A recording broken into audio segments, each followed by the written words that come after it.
Hey, Hey, how are you? I'm good. How are you? You've been having some technology issues today. hmm I'm having some, so let's hope that we get through there. And I'm still not convinced that you're cooler than Shawn, but I'll let you keep that up there, man. Um, well, you're home. I am. Awesome. It's Friday. Beautiful weather here in the Midwest, but it's Experience Friday Live, man. It is. It's good to So be here. why don't you share with our listeners, like, why do we do this, and why do we? Gosh, Michael, we're almost a year and a half into doing this. Why do we keep doing it? Yeah, and I think blunt is good for this kind of answer, right? So for today, the reason we do this is that people have other options. They do. With the job market the way it is, people have other options. So you can either figure out how to do what's right as a leader and create an employee experience that works. And that's more than just ping pong tables, right? uh, or you can make a plan to just flush some money down the toilet because you're going to be losing your people, and you're going to have to replace them, and that costs a lot of money. So it's up to you, but people have other options, period. And what's interesting to all of our listeners out there, we're enjoying it. We're starting to hear from some of them. Michael, our friend Kat. Good morning, friends. Got So great to see her. And look at, we have someone from Mumbai listening to absolutely. us today. So loving it. And those of you that don't know Michael, um, Michael's already unfiltered today, and he hasn't had any alcohol this morning. It's not. So usually that's like 2 drinks into it before Michael's unfiltered. So this is going to be a fun one today, people. Just a couple quick announcements. As always, 2 weeks from today, we are going to have Valerie Achoniak, National Director of Patient Experience. And I love this. If we aren't putting patients at ease, we are causing disease. So we'll be with her in 2 weeks from today. Can't wait for that. And again, Combustion Chronicles, just spotlighting a couple of them. If you have not listened to this episode with Trevor Maxwell, From Cancer to a Purpose-Driven Life, a very good buddy of mine, going to be with him in September at the Man Up to Cancer event in New York. Go out, listen to it, and listen to his story. But I think without any more, we need to introduce our guest today, Michael. Pete Schramm is an entrepreneur, motivational speaker, and author. Is passionate about connecting people and fostering intentional, sustainable, and meaningful relationships in the workplace. Pete has a background in engineering and leadership roles at Lockheed Martin. He has built complex robots for the Army. And Pete leverages his expertise to cultivate engagement through conversations as the founder of Lattitude. And that's why we have him here today, an employee connection, mentorship, and survey software platform. The other thing I didn't say is he is like from farmer to founder. And I'm going to bring him up here. But most importantly, you can't tell it. Hey, Pete. Hey guys, morning. Pete is 9 feet tall. Um, um, maybe not 9 feet, but I think 5'20", Shawn. you're Don't six tell me foot short. nine, right? 6'9", 6'8", yeah. 6'8", 6'9", 6'9" when you get up in the morning. We were having this discussion the other day. By the end of the day, you're 6'8". So, hey, buddy, Well, great to have you here. Good to see you guys again. I don't know how often you get to do these where you've met in person and then you get to do it here. exactly. But this conversation today could go a lot of different ways, and I'm all right with it. I'm here for it. Yeah, it could go unfiltered. This could be gone experience Friday gone wild for today. Well, listen, dude, it's so good to have you, and we're working together on so many different fronts right now. But Pete, we start every one of these episodes with the same question, and it is simply, why do you do what you do, and what keeps you motivated as you do it? People changed my life, plain and simple. I wouldn't be where I am today without the amazing mentors and guides and coaches and family members and friends. And whenever others are winning around me is whenever I get the most fired up.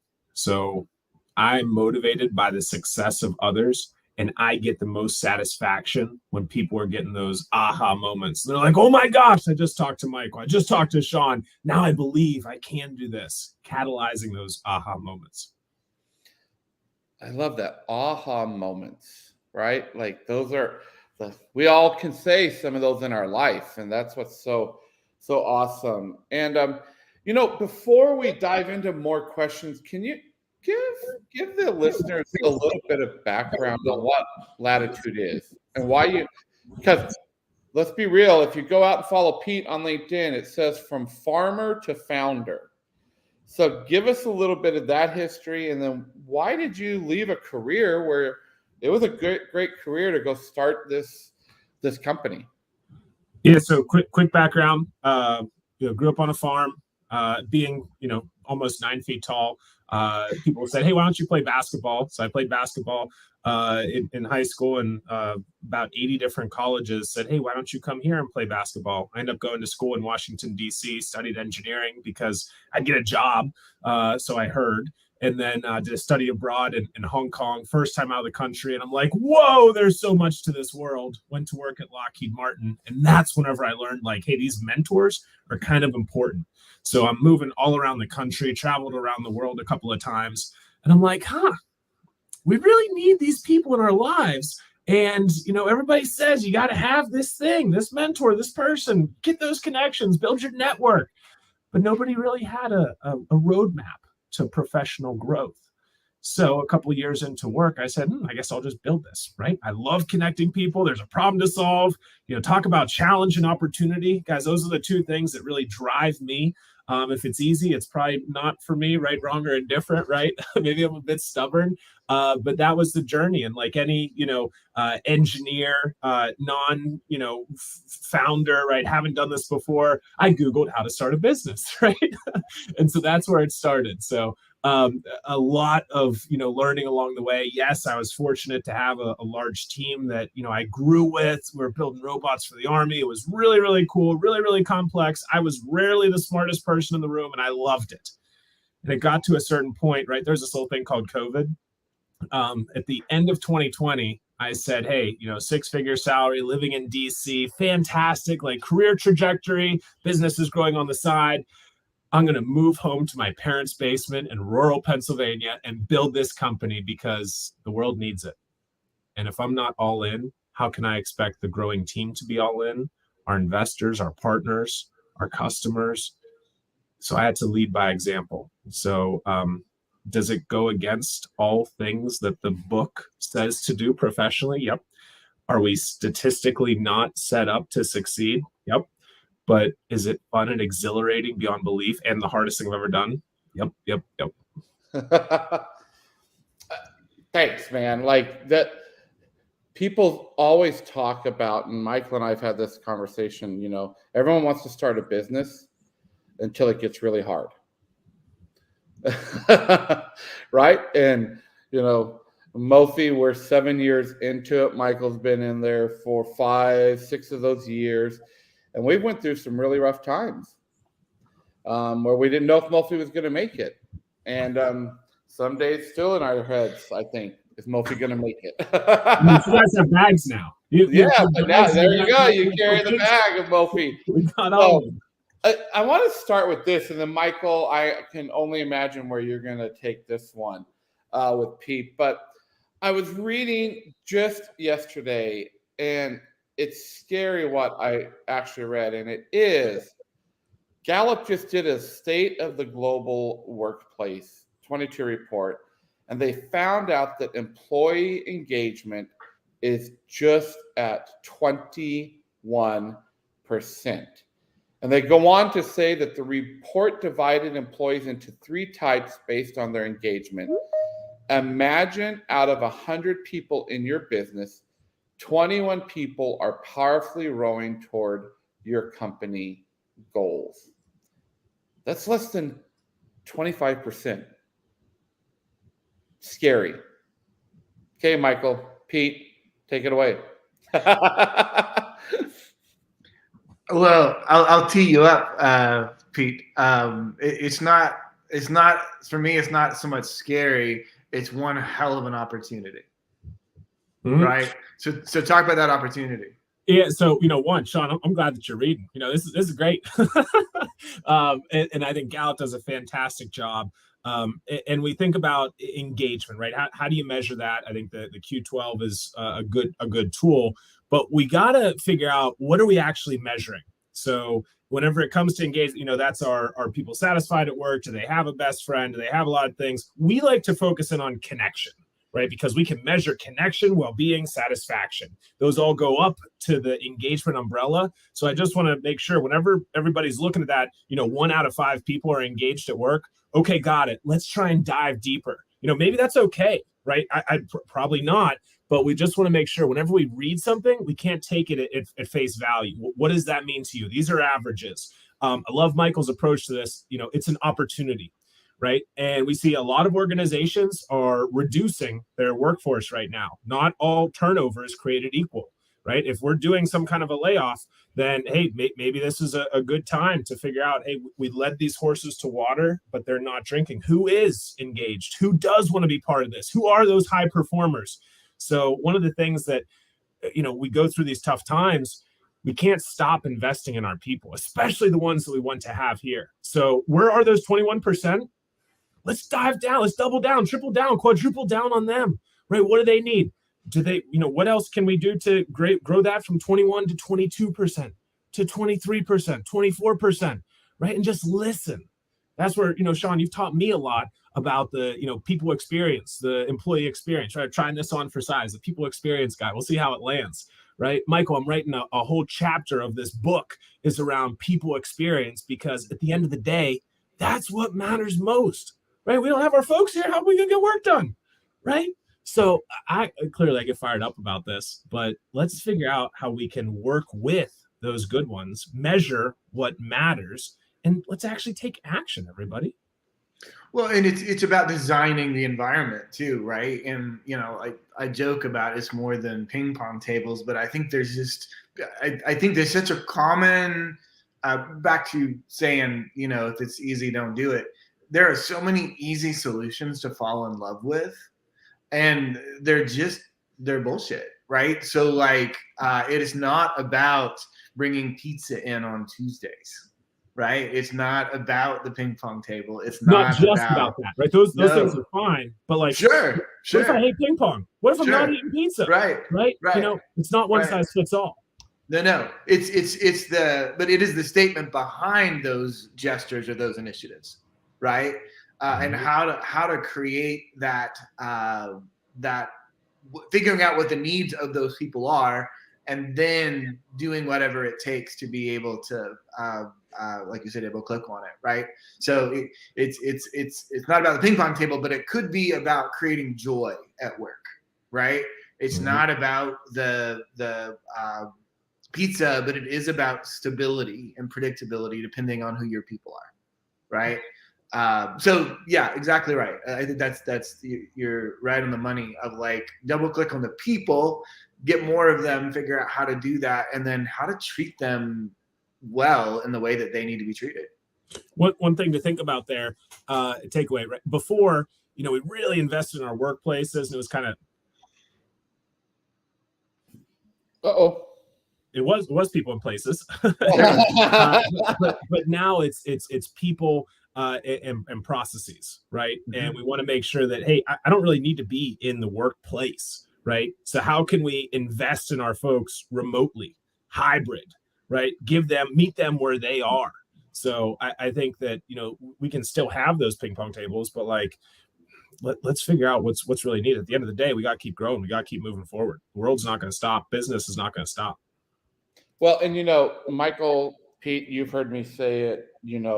I'm very adamant about, you get the people experience right, or the human experience right, you'll get the business results that you need. And actually had a question here, but about that when we get into it some more. But listen,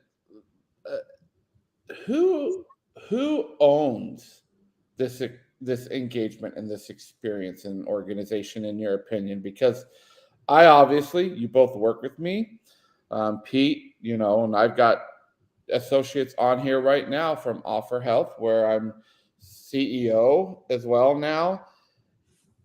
I have a firm belief of who I believe owns associate engagement and employee engagement, but I want to hear from you guys. Who do you think in an organization should own that? Okay, let's go Michael first, then to Pete. I think I'm gonna be creative with the answer. I think there's a couple of ways to look at it. One, whoever it is in the organization has got to be the right person, right? So you could have it in the perfect spot in the org chart, and if the person is not the right person for it, then it's not going to work, right? So if you got a smaller organization, especially, pay attention to the people that are leading it. I think it's one of those things that you just can't count on everyone to be able to do, right? So you need to have the right person. In terms of where to put it, I think my answer there would be as close to the top as possible, right?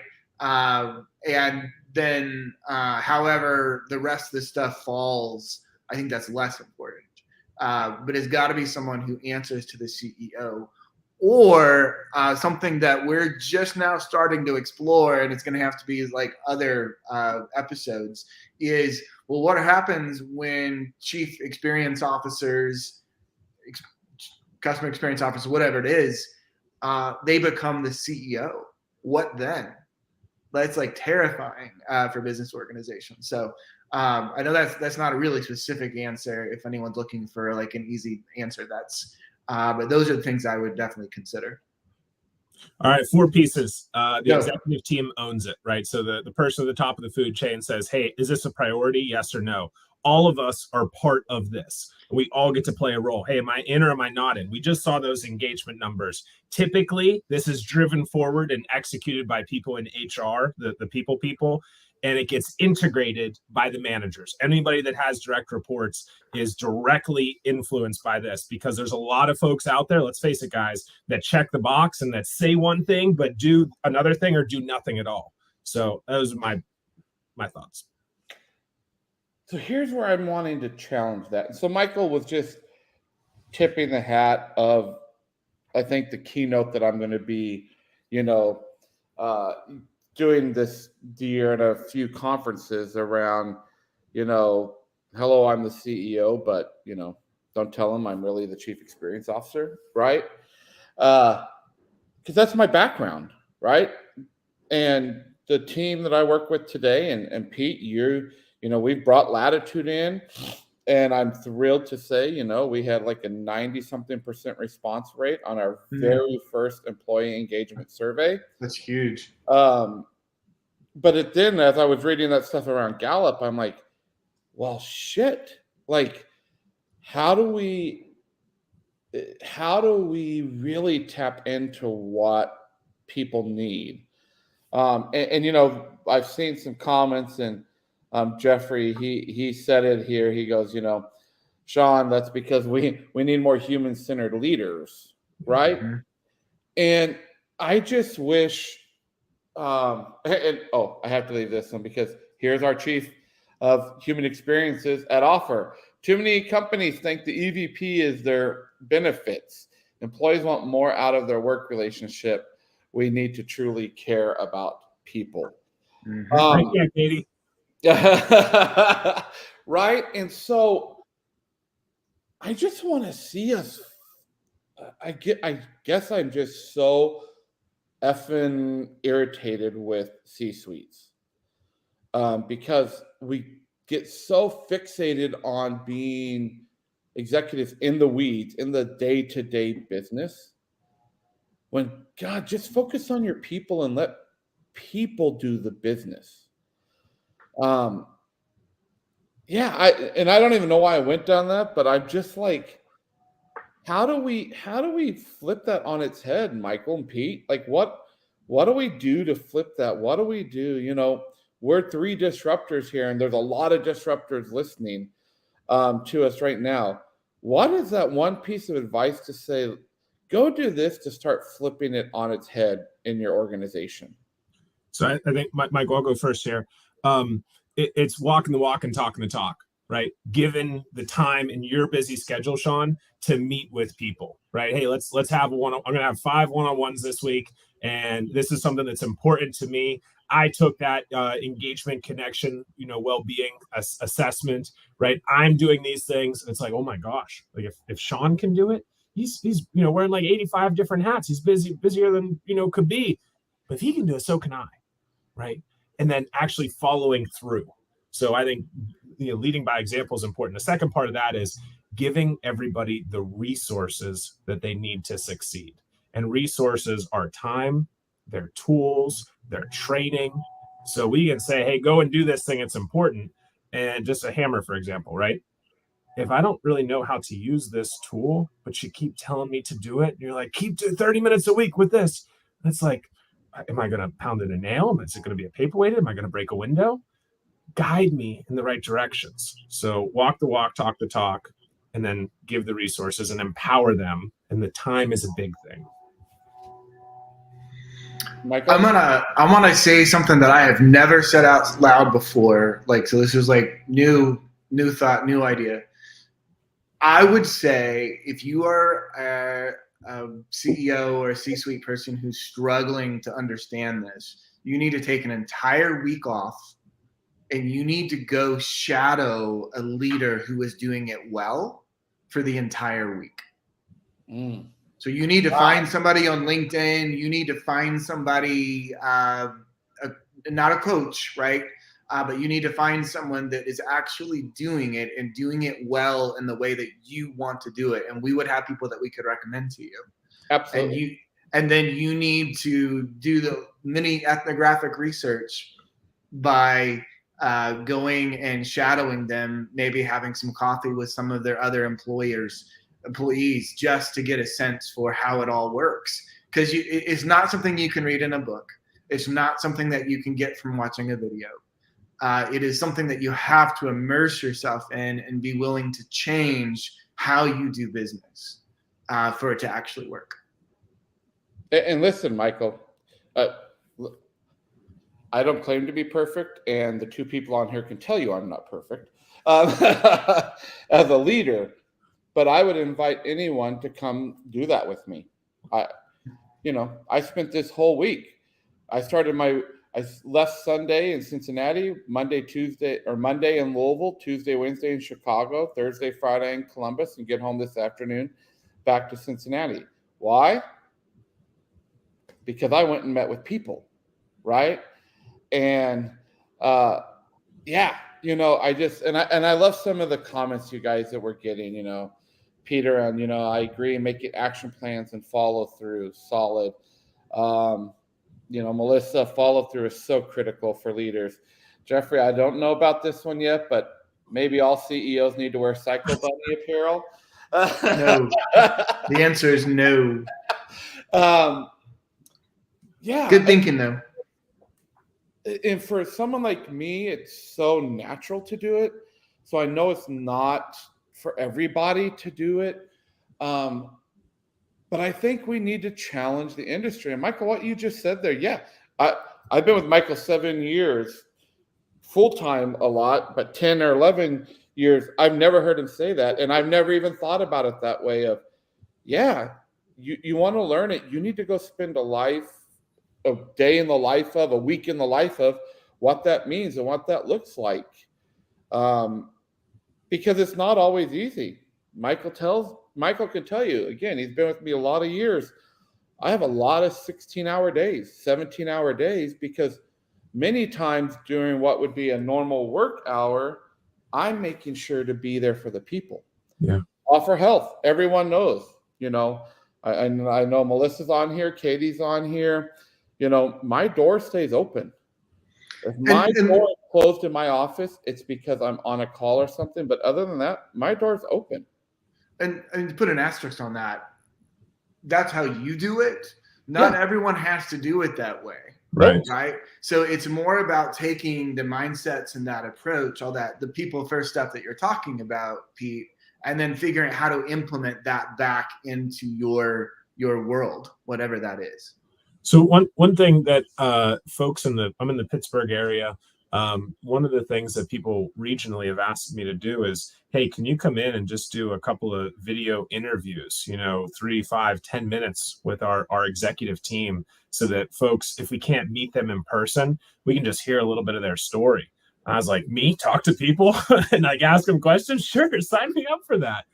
So kind of taking Shawn's approach, and how can we do a little bit more, right? Being agile. So another idea, and similarly, I love talking to people. So if you're like, hey Pete, come on in and talk to our folks, let's do this thing. Sure, let's share our story. And one last thing that I'd kind of share as like a tip takeaway, right, is the personal board of advisors, right? You go to the Lattitude website. We can put it in the chat or something to see it. Yep. That's a concept. Whether you're a company of 1 or 2, a startup, a huge company, go and do that. I gave my TED talk about that a couple of months ago. Another big portion of the book. And it's something like we can all take action on that. We all have those 8-ish people that we go to for different things in our lives. Back to you, Shawn. No, I love it. Just all you out there listening, if you have a question, send it to us real fast before we wrap up here in the next couple minutes. But I'm going to ask both Michael and Pete on this one. What is one piece of advice, or what is the first step, let's go even that you would give to a leader who may want to change and are open to the change? What is the first thing you would say, go do this? I think it's one's internal, one's external, right? One is to make the decision and draw that line in the sand and say, I do care, right? And to keep going in that direction. Don't go back across that line. So make the decision. And then the other piece is to start off with an assessment, right? Let's just measure where we are today and explain why we're doing this and what's going to come on the other side. Because, hey, let's face it, if you don't have some kind of a baseline, right? Sure, you can use our software for that. There's other ones out there. But like, if you can't work with the data, then you don't even know what's necessary, right? We've talked about, hey, let's go do some employee engagement. What do you actually need whenever it comes to that? Over to you, Michael. Yes, I completely agree. And would have said that first if you didn't, probably. Yes. That is the exact right answer.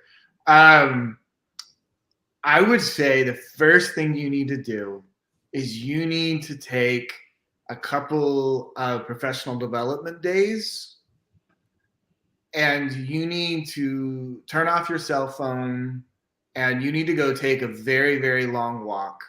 You need to go to a beach. You need to just empty yourself of all of the stuff that is holding you back. I feel like we are just so filled as leaders with wrong mindsets and wrong things. And I think that there is something that if you're going to be the leader that's going to be the change agent, you've got to empty yourself of all the stuff. You've got to unlearn, and you got to pay attention to all the things that you need to let go of. And that doesn't just happen because you want to overnight, right? That's a real process. And if you're not going to be true to that, then you've got to figure that out. You got to, find a mountain to go hike in, find a river to sit and watch. Just do something to empty yourself where you can unlearn and break up with whatever it is that is preventing you from making that pivot.